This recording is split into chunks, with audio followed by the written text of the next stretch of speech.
2 പ്രവാചകന്മാർ, 3 സുവിശേഷകന്മാർ, 4 ഇടയന്മാർ. ഈ 5 വിധത്തിൽ ഉപയോഗിക്കപ്പെടുന്നവരിനകത്തുണ്ടോ? എത്ര ഒരു ആഗ്രഹമുണ്ട് എന്നെങ്കിലും ഉപയോഗിക്കണമെന്ന്.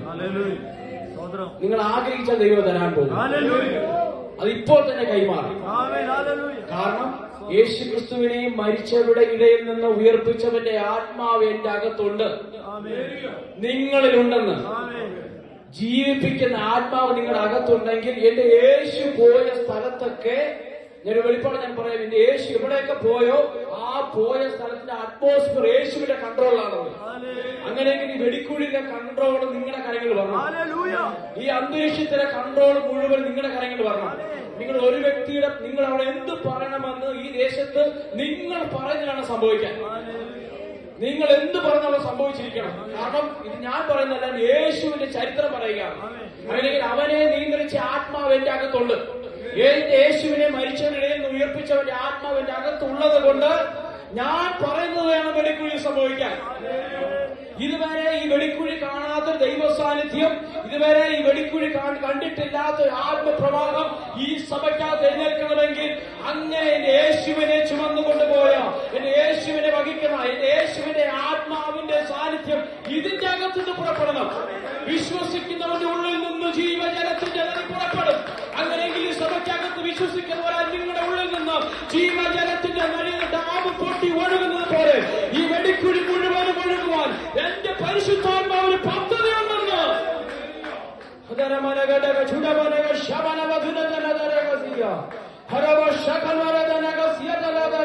ഇതിന്റെ അകത്ത് പ്രവാചകന്മാർ എഴുന്നേൽക്കട്ടെ, ഇതിന്റെ അകത്തുനിന്ന് അപ്പോസ്തലന്മാർ എഴുന്നേൽക്കട്ടെ, ഇതിന്റെ അകത്തുനിന്ന് സുവിശേഷകന്മാർ എഴുന്നേൽക്കട്ടെ, ഇതിന്റെ അകത്തിരുന്ന് ഉപസ്ഥലന്മാർ എഴുന്നേൽക്കട്ടെ, ഇതിന്റെ അകത്തിരുന്ന് ഇടയന്മാർ എഴുന്നേൽക്ക് വരട്ടെ. ഓ രാജനവ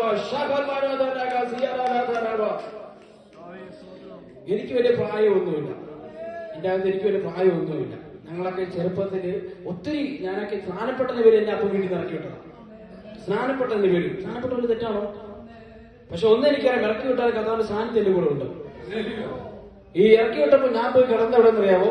ഈ വീട്ടിൽ നിന്ന് ഇറക്കി വിട്ടപ്പോൾ സ്വന്തക്കാരെന്ന് സ്വീകരിക്കുവോ? ബന്ധുക്കളൊക്കെ അംഗീകരിക്കുവോ? അത് അപ്പൻ ഇറക്കി വിട്ടാലും നീ നിന്റെ സ്ഥലത്ത് ഇറക്കി പോയതല്ലേ, നീ പൊക്കോ, ഇവിടെ നിന്ന് നീ പറയണ്ട. ഇന്ന് ഒത്തിരി പേരുണ്ട് കേട്ടോ, ഇന്ന് ഭയങ്കര സ്നേഹം എല്ലാവർക്കും എന്നെ കാണുമ്പോൾ. കാരണം കർത്താവ് ഉയർത്തിയില്ല. പോയി കിടന്ന് റെയിൽവേ സ്റ്റേഷൻ, എവിടെയാണ്? കോട്ടയം റെയിൽവേ സ്റ്റേഷനിൽ 3 ദിവസം ഉണ്ടായിരുന്നു. ഒരു പിച്ചക്കാരനെ പോലെ എന്ത് ചെയ്യാം, ഒരു പാക്കറ്റ് ബ്രെഡും ഒരു വെള്ളമായിട്ട് എന്ത് ചെയ്യാം, ഞാൻ നിൽക്കാം. 3 ദിവസം അഡ്ജസ്റ്റ് ചെയ്ത് ഒപ്പിച്ച് കല്ലുകുട്ടിക്കാനൊക്കെ പോയി, പാറപ്പണിക്കൊക്കെ പോയി, കൈയെല്ലാം മുറിഞ്ഞ്, അറിയത്തില്ല, പരിചയമില്ലല്ലോ, കൈയെല്ലാം മുറിഞ്ഞ് എന്ത് ചെയ്ത്, കൈയെല്ലാം പഴുപ്പ് വെച്ച് പൊണ്ണും വന്ന് കഴിക്കാനും പറ്റുന്നില്ല, കൈ കഴുകാനും പറ്റുന്നില്ല, ഭയങ്കര അവസ്ഥ. എന്നാലും എന്നെ ആശ്വസിപ്പിച്ച് ദൈവസാന്നിധ്യം ഉണ്ടായിരുന്നു. നിങ്ങൾ ഏത് അവസ്ഥയിൽ കൂടി പോയാലും ഒന്നും ഓർക്കണം, അവരുടെ സാന്നിധ്യങ്ങളുടെ കൂടെ തന്നെ ഉണ്ട്. ദൈവം നിങ്ങളെ വിളിച്ചിട്ടുണ്ടെങ്കിൽ, ദൈവം നിങ്ങളെ കണ്ടിട്ടുണ്ടെങ്കിൽ അവരുടെ സാന്നിധ്യം നിങ്ങളുടെ കൂടെ തന്നെ ഉണ്ടെന്ന് എത്ര വിശ്വസിക്കുന്നുണ്ട്? ഈ സഭയ്ക്കകത്ത് സാന്നിധ്യമുണ്ട്, ഈ സഭയ്ക്കകത്ത് വലിയൊരു ദൈവ സാന്നിധ്യം ഉണ്ടെന്ന് നിങ്ങൾ നോക്കി. ഇതിന്റെ അകത്ത് വചനം പറയുന്നു, ഈ ആത്മാവിന്റെ അകത്തുണ്ട്. ഏത്? ജീവിപ്പിക്കുന്ന ആത്മാവിന്റെ അകത്തുണ്ട്. അപ്പൊ നിങ്ങളെ കൊണ്ട് ജീവിപ്പിക്കാൻ കഴിയും. നിങ്ങളെ കൊണ്ട് ഇല്ലാതെ ഉള്ളതുപോലെ വിളിച്ചു വരുത്താൻ കഴിയുമെന്ന്. നിങ്ങൾക്ക് നിങ്ങളെ ശൂന്യത വേട്ടയാടുന്നുണ്ടെങ്കിൽ നിങ്ങൾ ആ ശൂന്യത നോക്കി പറയണം, ഉളവായി വരട്ടെ. കാരണം ഈ ആത്മാവ് ഏതാണ്? ഇല്ലാതെ ഉള്ളതുപോലെ വിളിച്ചു വരുത്താൻ കഴിവുള്ള ആത്മാവാണ്. ആ ദൈവം എന്റെ അകത്ത് ഉള്ളത് കൊണ്ട് നിങ്ങളെ കൊണ്ട് കഴിയും.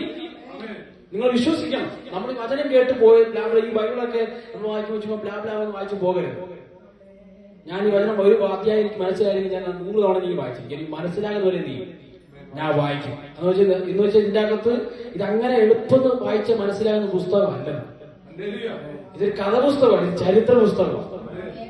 ചരിത്രത്തിൽ കൂടെ ഒക്കെ പോകണമെങ്കിൽ നമ്മൾ കുറച്ച് പാടുപെടും. ഇതിനകത്ത് ഇരിക്കുന്ന മർമ്മങ്ങളുണ്ടല്ലോ, ഇത് നമ്മൾ ചിന്തിക്കാൻ പറ്റാത്ത മർമ്മങ്ങളാണ്. എന്റെ യേശു പറഞ്ഞതിന്റെ ഓരോ പുറകിൽ ഒരു മർമ്മമുണ്ട്. ആ മർമ്മം വെളിപ്പെട്ട് കിട്ടിയ നിങ്ങളാണ് ഈ ലോകത്തെ കലക്കാൻ പോകുന്നത്. മറ്റു പൗലോസ് പറയുന്നുണ്ട്, വചനത്തിൽ പറയുന്നുണ്ട്, ലോകത്തെ കീഴ്മേൽ മറിക്കുന്നവർ ഇവിടെയും വന്നുപോകും. നിങ്ങൾ കാണുമ്പോൾ ഈ വെടിക്കുഴി പറയണം. ഈ വെടിക്കുഴിയുടെ പേരൊക്കെ എന്ത് ചെയ്യണം? മാറണം. നിങ്ങളെ കൊണ്ട് പറ്റും, നിങ്ങളെ കൊണ്ട് എന്ത് ചെയ്യും? കാരണം യേശു സ്ഥലത്തേക്ക് കയറി ചെല്ലുമ്പോൾ ഗദരദേശത്ത് കാല് വെച്ചപ്പോൾ എന്താ സംഭവിച്ചേ? എന്താ സംഭവിച്ചവിടെ? ഭൂതങ്ങളൊക്കെ ഒന്ന് മുട്ടുകുത്തിയെന്ന്. അതേ സഭയെ അതേ ആത്മാവിനല്ലേ നിങ്ങൾ ചുമക്കുന്നത്, അതേ ആത്മാവിനെയല്ലേ നിങ്ങൾ വഹിച്ചുകൊണ്ട് നടക്കുന്നത്. പിന്നെ എന്തുകൊണ്ട് സംഭവിക്കുന്നില്ല? നിങ്ങളുടെ അകത്തിന്റെ ഒരു വിശ്വാസം ഉണ്ടാകണം. നിങ്ങൾ കാൽ വയ്ക്കുന്ന ആ സ്ഥലത്തിന്റെ അറ്റ്മോസ്ഫിയർ നിങ്ങളുടെ കരങ്ങൾ വരണമെന്ന്. അത്രയ്ക്കും സാന്നിധ്യം ചുമക്കുന്നവരാണ് നിങ്ങൾ. അവന്റെ സാന്നിധ്യം ചുമക്കുന്നവരാണ് നിങ്ങൾ. എന്റെ യേശുവിന്റെ ഹൃദയത്തെ ചുമക്കുവാൻ ചിലരെ പരിശുദ്ധാത്മാവ് ഇന്ന് രാത്രി ഈ സഭയ്ക്കകത്ത് തിരയുന്നു. അവന്റെ ഹൃദയത്തിന്റെ ആഗ്രഹങ്ങളെ പങ്കുവയ്ക്കുവാൻ, അവന്റെ ഇഷ്ടങ്ങളെ പങ്കുവയ്ക്കുവാൻ ഈ വെടിക്കോട് ദേശത്ത് മാത്രമല്ല സകല ദേശങ്ങൾ രാജ്യങ്ങൾ അവന്റെ ഹൃദയത്തെ ചുമക്കുവാൻ, സാന്നിധ്യത്തെ ചുമക്കുവാൻ ചിലരെ ഇന്ന് രാത്രി പരിശുദ്ധാത്മാവ് ഈ സഭയ്ക്കകത്ത് സെലക്ട് ചെയ്തിട്ടുണ്ട്.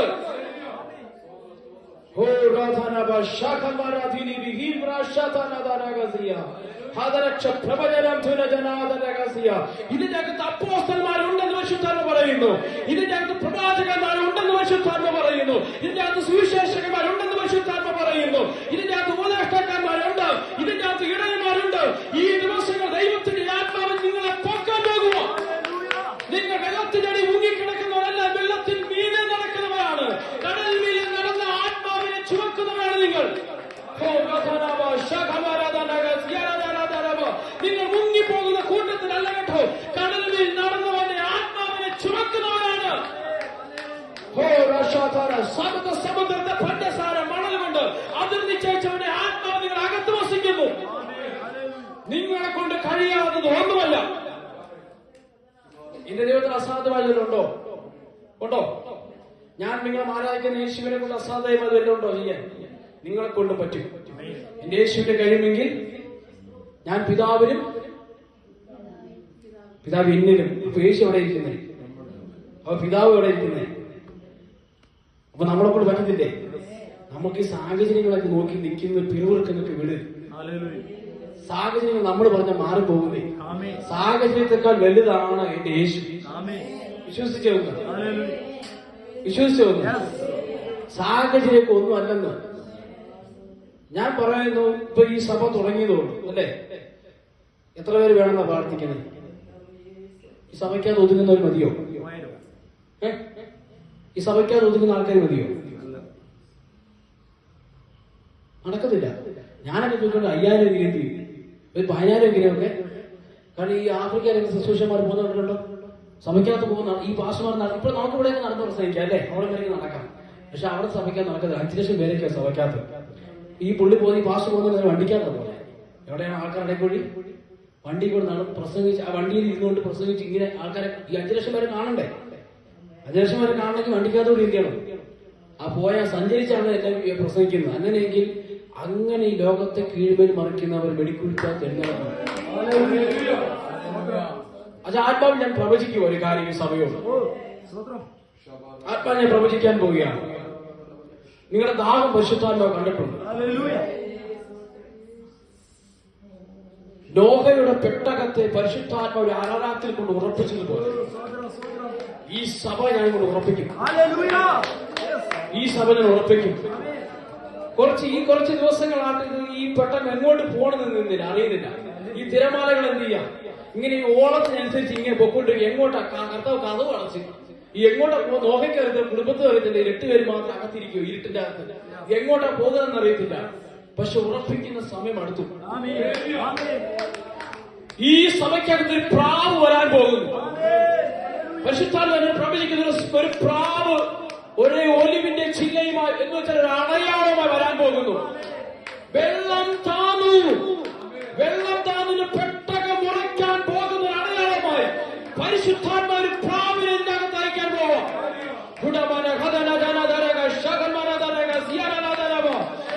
സഭയെ ഇന്ന് രാത്രി നീ ഒരുങ്ങിക്കൊള്ളുക. ഒരു പ്രാവ് നിന്നെ തേടി വരുന്നു. ഒരു പ്രാവ് നിന്നെ തേടി വരുന്നു.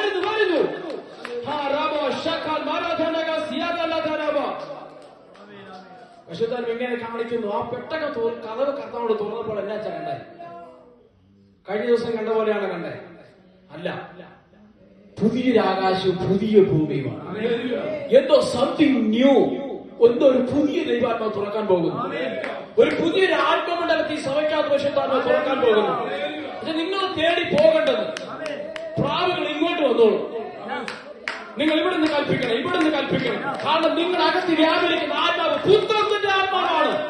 പുത്രത്വത്തിന്റെ ആത്മാവാണെങ്കിൽ നിങ്ങൾ ഇവിടെ നിന്ന് കൽപ്പിച്ചാൽ പ്രാവുകൾ ഇങ്ങോട്ട് വരും. നേരത്തെ അച്ഛൻ പറഞ്ഞ പോലെ എന്താ പറഞ്ഞേ, ഇത്രയും ആൾക്കാർ എന്ത് ചെയ്യും? ഇവിടെ ആയിരക്കണക്കിന് ആൾക്കാർ ഈ പരിപാടി കാണാൻ വരുമ്പോഴത്തേക്കും ദൈവത്തെ ആരാധിക്കാൻ വരാതിരിക്കുമോ? അങ്ങനെയെങ്കിൽ ഒരു കാന്തം ഈ മണ്ണിൽ വെക്കുമ്പോൾ അതിൻ്റെതായ ഇരുമ്പിന് എന്ത് ചെയ്യും? ഇങ്ങോട്ട് വലിച്ചെടുക്കും. എന്ന പോലെ ഇവിടെ അച്ഛൻ ഇരിക്കുമ്പോൾ നിങ്ങൾ വലിക്കണം. ഒരു ആകർഷണം ഉണ്ടാകണമെന്ന്.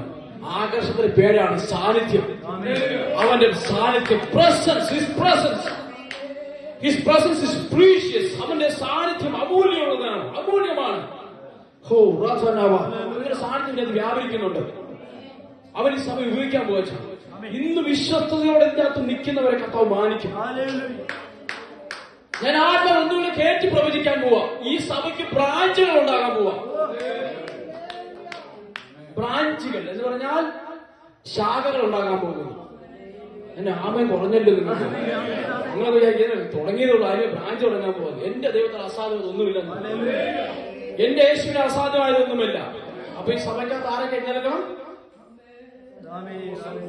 അപ്പോസ്തലന്മാർ,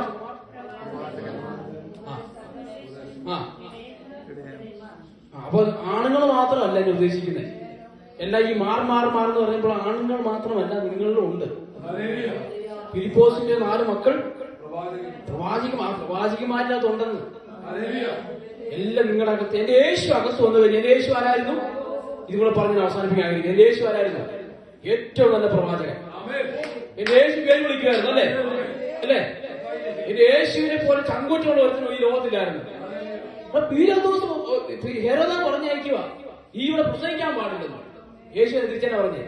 ആ കുറുക്കനോട് ചെന്ന് പറയാൻ, ഞാൻ ഇന്നും നാളെയും എന്ത് ചെയ്യും? പ്രസംഗിക്കും. ഇത്ര ചങ്കൂറ്റുള്ളതിന്റെ ഒരാളുണ്ട്, കണ്ടല്ലോ. ഒരു രാജാവിനോട് പറയുന്നതാണ്. ആ കുറുക്കനോട് ചെന്ന് ഞാനിത് കേട്ടിട്ട് ചിരിക്കുകയും ചെയ്തു. വലിയൊരു തന്റെയുടെ പേര്. നമ്മളൊക്കെ നമ്മുടെ യേശുവിനെ കുറിച്ച് കേട്ടിരിക്കുന്നത് എന്താ? എന്റെ ശുശ്രൂഷ എന്റെ യേശുവിനെ റിവീൽ ചെയ്യുക, വെളിപ്പെടുത്തി പ്രസംഗിക്കുക. നമ്മൾ ചെറുപ്പത്തിൽ കേട്ടിരിക്കുന്നത് എന്തായിരുന്നു? എന്താ കേട്ടിരുന്ന വെച്ചാൽ, യേശു 30 വയസ്സിൽ എവിടെയായിരുന്നു? 30 വയസ്സിൽ എവിടെയായിരുന്നു? പറഞ്ഞ് അവസാനിപ്പിക്കാൻ പോവാ. 30 വയസ്സ് വരെ യോസഫിന്റെ കൂടെ, അച്ഛന്റെ കൂടെ കോഴിക്കോട് പട്ടിക്കൂടെ ഉണ്ടാക്കി ജീവിക്കുന്ന ആളാട്ടമാണോ? അല്ല. ചരിത്രം വായിക്കുമ്പോൾ നമുക്ക് അറിയാൻ കഴിയും. എന്റെ യേശു വെൽ എഡ്യൂക്കേറ്റഡ് ആണ്. നല്ല പഠന പാണ്ഡിത്യമുള്ള യേശുവാണ്. 30 വയസ്സ് വരെ യേശുവിന്റെ ചരിത്രകാരൻ രേഖപ്പെടുത്തി ഇങ്ങനെയാണ്: റബിമാരുടെ റബ എന്ന് വെച്ചാൽ റബിമാരുടെ റബ്ബായി എന്ന് അറിയിക്കപ്പെടുന്നത്. മനസ്സിലാകുന്നുണ്ടോ? റബിമാരുടെ റബി എന്ന് പറഞ്ഞാൽ റബ്ബായി എന്നാണ് ചരിത്രത്തിൽ രേഖപ്പെടുത്തിയിരിക്കുന്നത്. എന്ന് പറഞ്ഞു കഴിഞ്ഞാൽ ഒറ്റ വാക്കി പറഞ്ഞ ഈ കത്തോലിക്കപ്പെട്ട ഒരു ആർച്ച് ബിഷപ്പ് വന്ന് അങ്ങനെ ഇരിക്കും. ഒരു ആർച്ച് ബിഷപ്പ് കയറി വന്നാൽ മറ്റു അച്ഛന്മാരൊക്കെ എന്ത് ചെയ്യണം? അങ്ങനെയെങ്കിൽ ഞാൻ തെളിവ് തരാം. ഈ സുവിശേഷങ്ങൾ യേശു കർത്താവ് ഒരു ചർച്ചിൽ കയറിയിട്ട് ഒരു യേശാപ്രവചന പുസ്തകം വായിക്കുന്നുണ്ട്. ഉണ്ടോ? അങ്ങനെ ഒരു സാധാരണ റോട്ടി തച്ചനും മകനും ഇതിലാക്കി വാക്യം കൊടുക്കുമോ? തച്ചനും അങ്ങനെ ബൈബിൾ വാക്യം കൊടുക്കുമോ? അവിടുത്തെ യഹൂദന്മാർ ആര്യത്ത് കൊടുക്കുമോ? കൊടുക്കത്തില്ല. അങ്ങനെ ഞാൻ ഇതെനിക്ക് എന്നെ ഭയങ്കരമായിട്ട് അലട്ടി. ഞാൻ ഭയങ്കരമായിട്ട് എനിക്കൊരു ഉറക്കമില്ല. ഇതെന്നെ എങ്ങനെ കൊടുക്കുമോ? തച്ചന്റെ മകൻ എന്ന് പറയുന്നു, യോസഫിന്റെ മറിയുടെ മകൻ എന്ന് പറയുന്നു. പക്ഷെ യേശു പ്രസംഗിക്കാൻ സമയം കൊടുക്കുന്നു. ഇതെന്നെ എന്ത് സംഭവം? നോക്കിയപ്പോൾ എന്റെ യേശു റബ്ബായാണ്. ഈ യേശുവിനെ നമ്മൾ ചുമക്കുന്നത്, യേശുവിന്റെ ഈ സാന്നിധ്യം നമ്മൾ ചുമന്നുകൊണ്ടിരിക്കുന്നു. അപ്പം യേശു ആരായിരുന്നു? തന്റെ ഇടമുള്ള ആളായിരുന്നു. എന്റെ യേശു സൂപ്പർ മൈറ്റി ഹീലറാണ്. ഏത് രോഗത്തെ സൗഖ്യമാക്കും. മരിച്ചവരെ പോലെ യേശു എഴുന്നേൽപ്പിക്കും. ഈ യേശു എന്റെ അകത്ത് വന്നു കഴിഞ്ഞാൽ ഇപ്പൊ ഈ യേശു അവിടെ ഇരിക്കുന്നത് പറ, യേശു ഇപ്പൊ അവിടെ ഇരിക്കുന്നത്. അപ്പൊ നിങ്ങൾക്ക് പ്രവേശിക്കാൻ പറ്റത്തില്ലേ? നിങ്ങൾക്ക് അത്ഭുതം ചെയ്യാൻ പറ്റത്തില്ലേ? എന്തിനാ പാസ്റ്റർമാരെ തേടി പോകുന്നത്? നിങ്ങളുടെ അകത്ത് എന്തുണ്ട്? ഈ യേശുവുണ്ട്, പ്രവാചകനുണ്ട്, യഹോവ റാഫയുണ്ട്. എല്ലാം അകത്ത് നിക്ഷേപിച്ചു വെച്ചിരിക്കുക. എന്റെ യേശു നിങ്ങൾ എപ്പോൾ അകത്ത് വന്നുവോ നിങ്ങളും അവനെ പോലെ തന്നെയായി. നിങ്ങൾക്കും ചെയ്യാൻ കഴിയുമെന്ന്. ഇതാണ് എന്റെ ശുശ്രൂഷ. ഇത് വേണം നിങ്ങൾ ശുശ്രൂഷിക്കാനായിട്ട്. നിങ്ങൾക്ക് വീട് തരും, കാറ് തരുന്നൊക്കെ അതൊക്കെ പണ്ട്. ഇപ്പോഴത്തെ ശുശ്രൂഷ തന്നെ യേശുവിനെ നിങ്ങൾ എങ്ങനെ സ്നേഹിക്കുന്നു അങ്ങനെ മറ്റുള്ളവർക്ക് കൊടുക്കണം. അല്ലെ പത്രോസ് പറഞ്ഞു, വെള്ളിയും പൊന്നും എനിക്കില്ല, എനിക്കുള്ളത് നിങ്ങൾക്ക് തരാം. പത്രോസ് യോഹന്നാൻ വേറെ ഒന്നുമില്ലെന്ന്, യേശു മാത്രമേ ഉള്ളവർക്ക്. ആ യേശു അകത്ത് ചെന്നപ്പോഴത്തേക്കും അവർ സൗഖ്യമായി. കാരണം എന്റെ യേശുവിന് മുടന്നില്ല. എന്റെ യേശു 100% ആരോഗ്യവാനാണ്. അതുകൊണ്ട് യേശുവിനെ കൊടുത്തു കഴിഞ്ഞപ്പോൾ അവൻ ഇരിക്കാൻ പറ്റുന്നില്ല, അവന്റെ മുടന്ന് നേരെയായി പോയി. യേശുവിനെ കൊടുത്തു കഴിഞ്ഞപ്പോൾ, അത് യേശുവിനെ നീണ്ടു തട്ടിയപ്പോൾ ആ മരിച്ചു എന്ത് ചെയ്തു? എഴുന്നേറ്റ് വന്നു. കാരണം യേശുവിന് മരണമില്ല, എന്റെ യേശു മരണത്തെ ജയിച്ചവനാണ്. ഹല്ലേലൂയ. എല്ലാ കണ്ണുകളും ദിവസം അടയട്ടെ. രാത്രി വിശുദ്ധാത്മാവിനെ ഏൽപ്പിച്ചു കൊടുത്തേ. നിങ്ങൾ എവിടെയെങ്കിലും നിങ്ങളുടെ ഐഡന്റിറ്റി, നിങ്ങളുടെ അടയാളങ്ങൾ മറന്നുപോയിട്ടുണ്ടെങ്കിൽ, ഞാൻ ആരാന്നുള്ള ബോധം നിങ്ങൾ മറന്നിട്ടുണ്ടെങ്കിൽ, ഇന്ന് പകൽ ദിവസം മടങ്ങി വരിക. പ്രിയ പിതാവേ, ഞാൻ ഇന്ന് അങ്ങയുടെ മക്കൾക്കായി ഞാൻ പ്രാർത്ഥിക്കുന്നു.